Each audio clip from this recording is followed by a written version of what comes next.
Comenzamos con la explicación de este contenido teórico. Vamos a entender qué es el calor y vamos a definirlo y vamos a utilizarlo apropiadamente. Pero ahorita hablamos del calor. Entonces, como van a ser fenómenos térmicos, vamos a hablar necesariamente de la temperatura. Entonces, que se entienda que la temperatura no mide energía. De hecho, la temperatura se mide en grados centígrados, ¿no? Grados Celsius, que es el sistema que utilizamos. La energía se mide en joules. Con temperatura yo no voy a medir energía. ¿Pero qué me dice ahí? Que la energía es una forma indirecta de medir, perdón, que la temperatura es una forma indirecta de medir la energía. ¿Cómo está eso? ¿Cómo es eso? ¿Por qué? Para eso, un gráfico sencillo, ¿sí? Yo creo que nadie tendría problema en introducir su mano en un recipiente que tiene agua. Bueno, es agua, sí, no le he puesto. No he puesto el nombre de la sustancia. Vamos a asumir que es agua. Agua a 20 grados centígrados. Tú dices, yo pongo la mano y no pasa nada. Pero yo creo que se lo pensarían dos veces si te dijera que esa agua está a 80 grados centígrados, ¿verdad? Si el agua está a una mayor temperatura, dices, no, momentito, aquí me puedo quemar, dices. Entonces la temperatura es mayor, pero ¿qué sucede internamente? Recuerden que energía, espero que recuerden que la energía era una forma de medir el movimiento. Estamos hablando de energía en general. Entonces, decíamos en ese entonces decíamos, cuando hablamos de trabajo y energía, decíamos que necesitábamos energía para realizar trabajo, para movernos. Y si teníamos mucha energía, estábamos muy movedizos, muy activos. Entonces, el movimiento está relacionado con la energía. Pero el movimiento, en este caso, ¿de qué? El movimiento, pero tú dices, pero el agua está tranquila, a 80 grados, no tiene movimiento. Pero internamente, muchachos, sus átomos y sus moléculas están con un grado de movilidad. Entonces, mientras más aumenta la temperatura, el grado de movilidad entre esas moléculas aumenta, a tal punto de que aumenta tanto que ya se evapora. Recuerden que en el estado gaseoso las fuerzas de repulsión son las que predominan, entonces las moléculas quieren estar muy separadas, ocupando el mayor volumen. Entonces esto tiene que ver con la movilidad de las moléculas, ¿de acuerdo? Entonces, a mayor temperatura, mayor movilidad de las moléculas. Y si hay mayor movilidad, hay mayor velocidad, hay mayor movimiento, hay mayor energía.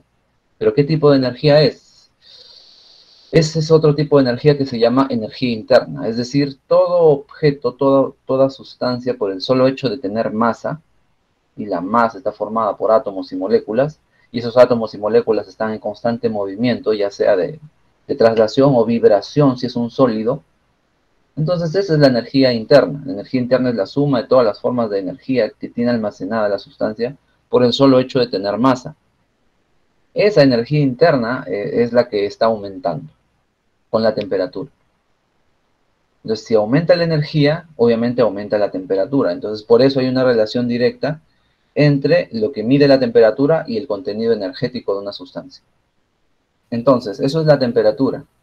Ahora vamos a hablar del calor.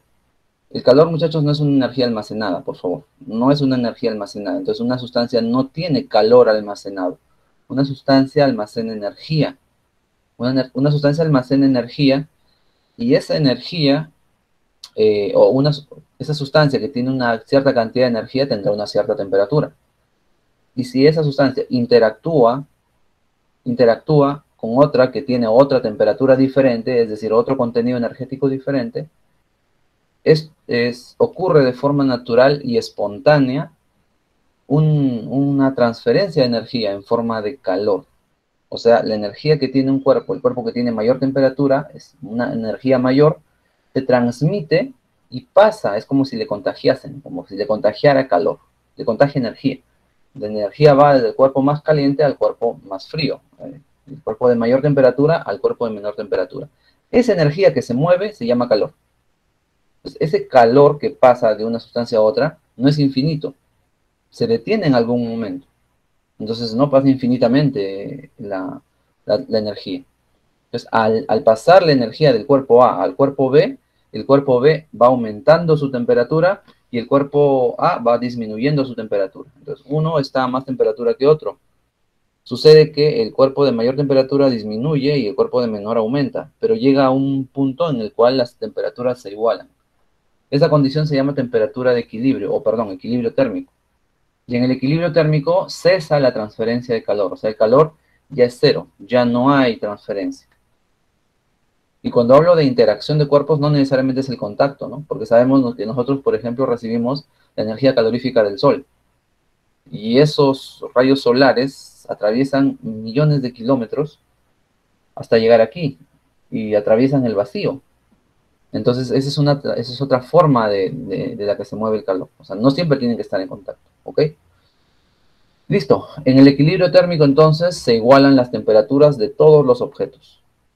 Ya digamos, para el enfoque de los problemas, sabemos que va a haber un equilibrio térmico. Y aquí vamos a considerar solamente el intercambio de energía entre los cuerpos en cuestión, solamente entre ellos. Porque, por ejemplo, si tú tienes, por ejemplo, bueno, de repente ustedes no toman café, ¿verdad? No toman café. Una mañana muy fría, de repente ven a alguien tomar un rico café, pues le echan el café caliente a la taza obviamente de un material apropiado para que resista esa temperatura, pero pasados unos minutos la taza se calienta un poco, ¿no? La taza adquiere una temperatura determinada, y no solo la taza, la mesa, el área, tú levantas la taza y tocas la parte donde estuvo en contacto con la mesa, aquí también va a tener una temperatura elevada. Entonces, esa energía está pasando a la taza, está pasando a la mesa, y está calentando inclusive el aire que está por aquí alrededor. Pero se dan cuenta cómo el calor o la energía que tiene el café, digamos, recién hecho, se transmite y se libera al medio ambiente y a todo lo que está en contacto con él. No va a ser el caso, no vamos a estudiar esas situaciones nosotros, vamos a estudiar únicamente, por ejemplo, tenemos café y la taza, solamente entre el café y la taza, nada más. No se va a la mesa, no se va al aire, solamente entre esas dos sustancias. ¿De acuerdo? Eso solamente va a pasar. Cuando sucede eso, nosotros analizamos estos fenómenos y yo sugiero hacer un diagrama lineal de temperaturas. ¿Qué significa? Pues representar el fenómeno como una especie de recta numérica, donde a la derecha coloco la temperatura mayor, que en este caso sería la temperatura del cuerpo A, y a la izquierda la temperatura menor. Se entiende que es lo que les dije, ¿no?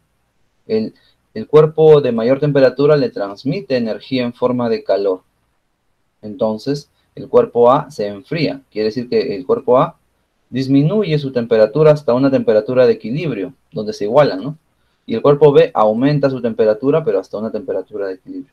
Entonces, la temperatura de equilibrio es una temperatura intermedia entre la máxima y la mínima temperatura. Por eso el diagrama lineal conviene, para darnos una idea de esto. Entonces, se entiende que hay un calor ganado por el cuerpo frío y hay un calor perdido por el cuerpo caliente. Pues, calor perdido y calor ganado. Entonces, todo lo que pierde el cuerpo de mayor temperatura debe ser ganado por el cuerpo de menor temperatura. Es lo que les dije. Solamente entre ellos se van a intercambiar energía. Entonces, hay una condición que se llama la ley cero de la termodinámica, que es la que está a la derecha, que la suma de todos los calores es cero. Es porque el calor perdido se considera negativo y el calor ganado se considera positivo. Si pierde calor, se considera negativo. Y eso es por cuestión de signos nada más, ¿sí? Pero nosotros vamos a trabajar con la regla práctica. Es algo así como la ley de Newton o como bueno, en equilibrio, las condiciones de equilibrio, donde decíamos que la suma de fuerzas es cero, pero al final hacíamos que las fuerzas para arriba igual fuerzas para abajo, fuerzas para la derecha igual fuerzas para la izquierda, eso es lo que hacíamos, ¿no? Pero sabíamos que la fuerza resultante era cero. Algo así ocurre aquí. La suma de todas las formas de energía, esas transferencias, es cero. Y típicamente vamos a estudiar dos cuerpos que intercambian energía, nada más. Entonces el calor ganado más el calor perdido es cero. Esa es digamos, la forma de expresar esto.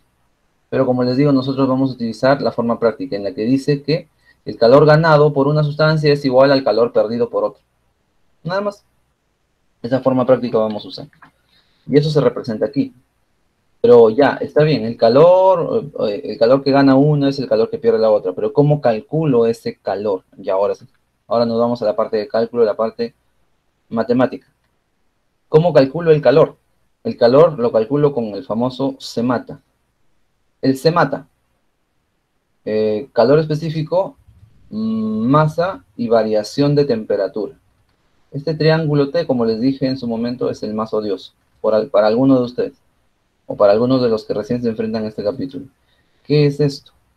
Esto se lee cambio o variación de temperatura, por si alguien lo quiere anotar. Cambio o variación de temperatura. ¿De acuerdo? Y esto se calcula, creo que lo he puesto aquí. Ya, lo voy a poner aquí. Temperatura mayor menos temperatura menor.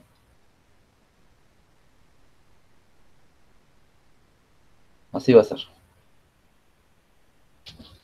¿De acuerdo? Mayor menos menor.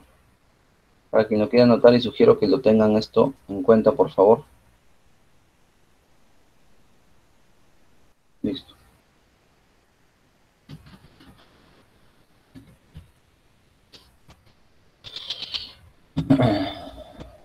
¿Cómo calculo ese triangulito? La temperatura mayor menos la temperatura menor. Este de aquí es lo que tenemos que tener cuidado. ¿Por qué? El calor, esa forma de calor se llama calor sensible. Y aquí está. El calor sensible me permite cuantificar los cambios de temperatura nada más. Entonces es cantidad de calor para que una sustancia cambie su temperatura. Y eso es lo que estamos analizando, ¿no? Que un cuerpo va a cambiar su temperatura. ¿Va a aumentar o va a disminuir? Porque si ha ganado energía en forma de calor, su temperatura aumenta. Y si ha perdido energía en forma de calor, su temperatura disminuye. El calor específico es una propiedad de los materiales, algo así como la densidad, ¿sí? La densidad es una propiedad del material, el calor específico también. Entonces el calor específico se utiliza para estas situaciones térmicas. El calor específico, ahí está la definición, de repente no interesa mucho la definición, sino que entiendan que el calor específico es una propiedad de la materia y es dato. Por ejemplo, la densidad para el agua decíamos que era 1000, ¿no? 1000 kilogramos metro cúbico, por ejemplo. Y ya, esa es la densidad del agua. Para el agua, por ejemplo, el calor específico es 1. ¿1 qué? Una caloría gramo grado centígrado. Pues ese, por ejemplo, va a ser el calor específico del agua. Una caloría sobre gramo grado centígrado. Eso lo vamos a ver en los problemas, ¿sí? Entonces, entiendan que esto por lo general es dato. Y si es el agua, ya se conoce, vale 1. El agua líquida vale 1. La masa debe estar en gramos, ¿por qué? Porque el calor específico está en gramos. Y en la mayor cantidad, en la mayoría de los libros, el calor específico está por gramo, por unidad de gramo. Es por eso que en este capítulo necesito la masa en gramos, por favor. La masa en gramos. Y el delta de T, que es la temperatura mayor menos la temperatura menor.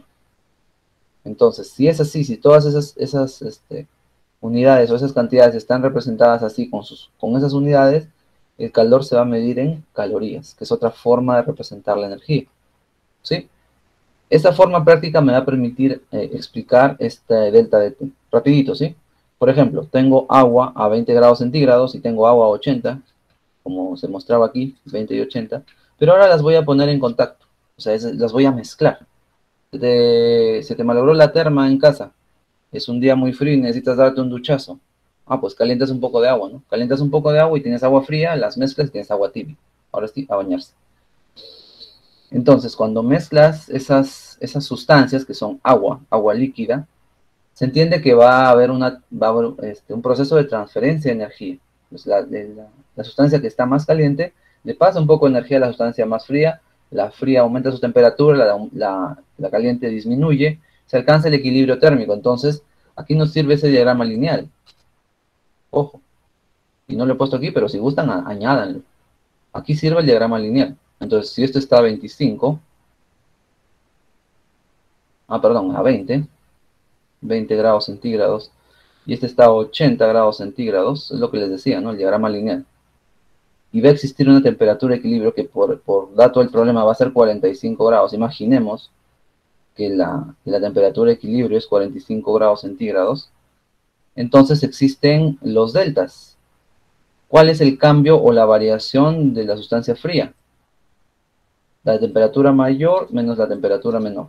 O sea, el delta es 25 grados centígrados. Hubo un incremento de 25. Para la sustancia fría, aumentó en 25 grados centígrados. Pero para la sustancia caliente, disminuyó en 35. ¿Se entiende? La mayor es 80. 80. La temperatura 80. 80 menos 45, ¿cuánto sale? 35. Y ese es el delta de T2, por ejemplo. 35 grados centígrados. Entonces, esos deltas que voy a utilizar al hacer la forma práctica, que el calor ganado es igual al calor perdido, entonces el calor ganado es un calor sensible. Entonces aquí se mata. Aplicas la fórmula y vas a tener el delta de T. Para él el triángulo T va a ser ¿cuánto en este ejemplo? 25. Y para él, el triángulo T va a ser 35.